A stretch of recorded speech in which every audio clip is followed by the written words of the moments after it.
Dans le silence feutré d'un hôtel particulier du 16e arrondissement de Paris, Malik Dossou observait la ville à travers une baie vitrée. Il portait une chemise blanche simple, mais son regard trahissait l'opulence dans laquelle il avait grandi. À 28 ans, il était PDG par intérim de Dossou Tech, une multinationale franco-africaine spécialisée en énergie renouvelable et IA. Il venait de refuser une énième demande en mariage arrangé. Son père, feu Étienne Dossou, l'avait élevé dans l'idée que les grandes lignées ne se mélangent pas au hasard. Mais Malik, lui, rêvait d'un amour vrai. Ce soir-là, il prit une décision radicale, disparaître. Il changea d'identité. Désormais, il serait Moha Traoré, livreur de repas, vivant dans un studio de 20 mètres carrés à Marseille. Le quartier de Noailles sentait le cumin, la menthe, la pluie et la fatigue. Moha s'y installa sans bruit. Il loua un vélo, apprit à cuisiner des mafés et devint l'ami des ombres. C'est au Baobab Royal, un petit restaurant africain, qu'il la vit pour la première fois. Leïla. Elle avait des yeux farouches, des tresses épaisses et un rire nerveux, serveuse le jour, étudiante en droit la nuit. Elle portait en elle une blessure que même la danse ne pouvait effacer. Moha commandait toujours le même plat. Leïla, elle, le prenait pour un sans-abri avec un bon cœur. Mais un soir, elle se fit agresser en sortant du travail. 3 types, des regards vides, des poings lourds. Et c'est lui, Moha, qui surgit de l'ombre. 3 coups, 3 hommes au sol, une fuite dans la nuit. Leïla n'oublia jamais ses mains calleuses qui tremblaient encore après le combat. Leïla et Moha devinrent complices. Mais elle avait des secrets. Elle vivait sous une identité empruntée, sa mère étant sans papier depuis 13 ans. Sa régularisation dépendait d'un juge corrompu à Marseille, qui lui demandait des faveurs en échange de son silence. Elle n'avait jamais eu le luxe de croire à l'amour. Pendant ce temps, Dossou Tech s'effondrait en bourse. Le conseil d'administration envoyait des agents pour retrouver Malik, introuvable depuis 4 mois. Un d'eux, Pierre Marceau, ex-ami et rival amoureux, découvrit un indice. Une vidéo floue de Malik à Marseille, distribuant des repas à des sans-abri. Pierre était prêt à tout pour hériter de l'Empire, même à trahir. Un dimanche pluvieux, Moha fut blessé lors d'une course de livraison.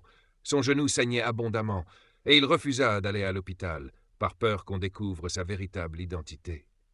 Leïla insista. Chez elle, dans sa petite chambre, elle le soigna. Ses mains tremblaient en touchant sa peau.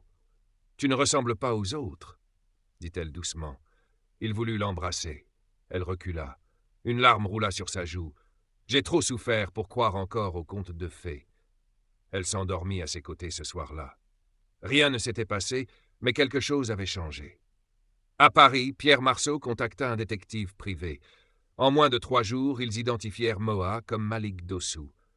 Pierre se rendit à Marseille, bien décidé à faire tomber Malik en le révélant publiquement. Mais à sa grande surprise, il croisa Leïla. Elle ignorait tout, et Pierre la trouva fascinante.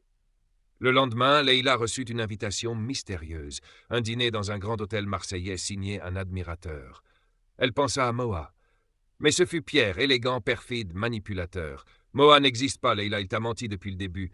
Il s'appelle Malik, un milliardaire. Il joue avec toi. Le sang de Leïla se glaça.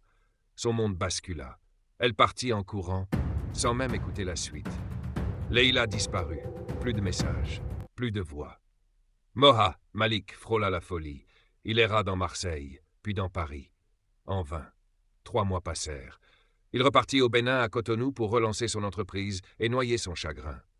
Là, il créa la Fondation Leïla, dédiée aux jeunes filles sans papier, pour leur offrir une seconde chance. Mais une nuit, alors qu'il prononçait un discours dans un petit village près de Porto Novo, une silhouette se glissa dans la foule. Leïla. Plus mince, plus forte, les yeux brûlants. Elle l'applaudit en silence. Il la vit, il descendit, ils s'approchèrent, pas un mot. Et soudain, elle le gifla, puis elle l'embrassa. Le retour de Leïla bouleversa tout. À Cotonou, elle devint la lumière de la fondation. Les filles l'admiraient. Malik l'aimait plus encore. Il décida de l'épouser. Mais il y avait un problème. La mère de Malik, Madame Aminata Dossou, une femme dure, fière, ancrée dans les traditions, n'acceptait pas une étrangère sans origine noble. Elle n'est pas des nôtres, Malik. Elle n'a pas de lignée. Tu trahis ton sang. Malik s'y opposa fermement. Je trahis l'orgueil, pas l'amour. Pendant ce temps, Pierre réapparaissait. Il s'était rapproché de Nafi, une jeune cousine ambitieuse de Malik, qui rêvait elle aussi de devenir Madame Dossou. Ils avaient un plan, détruire Leïla. À l'approche du mariage traditionnel, une lettre anonyme fut envoyée à la presse. La future épouse de Malik Dossou a un passé judiciaire. C'était faux. Mais les réseaux sociaux s'enflammèrent. On parla de prostituées, de fausses identités, d'immigration illégale. Leïla, humiliée, voulut tout annuler. Mais Malik refusa. Il réunit un conseil de famille devant 200 personnes et prononça un discours bouleversant. « Mon père m'a appris que le vrai pouvoir, c'est de protéger ceux qu'on aime. Je choisis Leïla, pas parce qu'elle est parfaite, mais parce qu'elle est humaine. Elle a souffert, elle a aimé, elle a tenu debout. Je choisis l'amour. » Un silence de marbre, puis une voix, la mère de Malik. « Alors je veux danser au mariage. » Mais Pierre n'avait pas dit son dernier mot. La veille du mariage, Leïla reçut une vidéo truquée montrant Malik embrassant une autre femme, Nafi. Elle s'enfuit à l'aéroport, décidée à repartir à Dakar. Mais au comptoir, on l'appela. Une lettre. « Si tu pars maintenant, tu ne sauras jamais la vérité. Mais si tu reviens, je t'emmène là où tout a commencé. Là où tout est vrai. Malik. » Hésitante, elle retourna à la fondation. Et là, devant des centaines de jeunes filles, Malik chantait. Une vieille chanson de son père. Une chanson qu'il n'avait jamais chantée que pour une seule femme. Leïla pleura. Elle comprit. Et dit simplement « Je suis prête. » Cotonou s'enflammait de couleurs et de chants. Dans la grande cour des Dossou, les préparatifs battaient leur plein. Des tissus indigos dansaient sous le vent. Les percussions rythmaient l'espoir. Le mariage de Malik Dossou, héritier du plus grand empire tech afro-européen, devenait une légende vivante. Leïla, en boubou ivoire rehaussé d'or, était belle comme une promesse tenue. Mais son regard restait inquiet, car elle savait que Pierre n'avait pas dit son dernier mot. Et elle avait raison. La veille du mariage, une femme âgée, fatiguée, frappe à la porte de la fondation. C'était une ancienne domestique de la maison Dossou. Elle remit à Leïla une enveloppe, une lettre écrite de la main de feu Étienne Dossou. « Si tu lis ceci, c'est que Malik est en danger. J'ai commis une erreur. Il a un demi-frère, né d'une liaison cachée à Paris.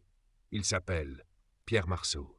Je l'ai toujours su. » Le sang de Leïla se glaça. Pierre, l'ennemi intime, était son beau-frère. Le lendemain, au moment même où Malik et Leïla s'apprêtaient à échanger les alliances, un hurlement traversa la foule. C'était Nafi. « Tu ne peux pas épouser une femme qui a tué son père !» cria-t-elle, brandissant un certificat médical falsifié et une vidéo truquée de Leïla dans un hôpital. Le mariage vira au chaos. Mais Leïla calmement sortit la lettre. Elle la lut à haute voix. Le silence fut total. Et dans ce silence, une voix s'éleva. « Madame Aminata Dossou. »« Assez. Pierre, tu as le même sang que mon fils, et tu es devenu un poison. Tu n'auras rien. » Mais Pierre avait tout prévu.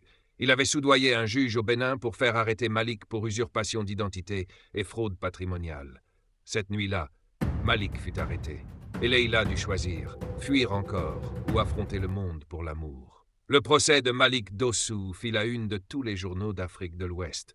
Le prince déchu de la tech, l'homme au double visage, l'héritier ou l'imposteur. Les rumeurs s'emballaient. Les ennemis aussi. Au palais de justice de Cotonou, la salle était bondée. Madame Dossou, droite et fière, s'était assise au premier rang, visage figé. Pierre, lui, souriait dans l'ombre, flanqué de ses avocats européens. Nafi, maquillée comme une star de Nollywood, tenait son sac comme on tient une arme. Et au fond de la salle, Leïla, silencieuse, le regard fixe. Le procureur peignait Malik comme un manipulateur. Il aurait abandonné ses fonctions pour échapper à ses responsabilités, détourné des fonds pour sa fondation et surtout menti sur son identité pour échapper à la justice française.